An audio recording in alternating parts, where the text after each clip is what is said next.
When we talked with your wife, Amber, earlier, she told us a little bit about the breedings that she liked to use in the barrel race. Is there any specific breed you like to use for team roping horses?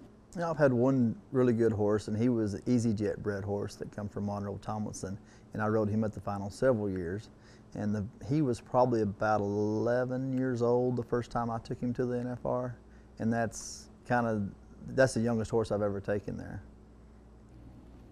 Whenever you're starting a horse, do you like them to be extremely broke before you start? Is there any certain age that you like to start them?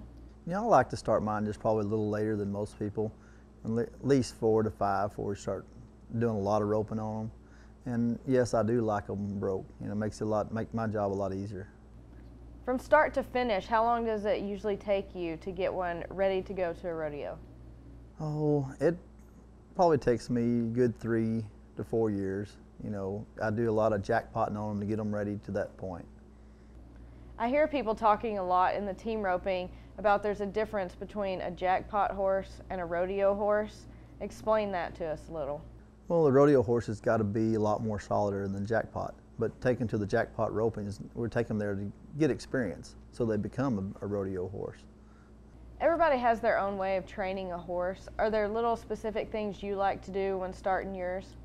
Yeah, I always start them off roping a dummy, one of the drag along dummies, and then from there I go to the track steer and get them where they track the steer, and they're actually doing it on their own where I don't have to help them as much. Then once we do that, I take some slow steers and I start breakawaying on them.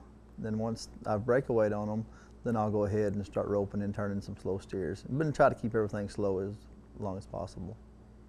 I know that rodeo can be a very expensive sport when you're trying to go down the road, and it's hard to do by yourself a lot of times. Do you have any sponsors that help you out? Yes, I've had great sponsors throughout the years.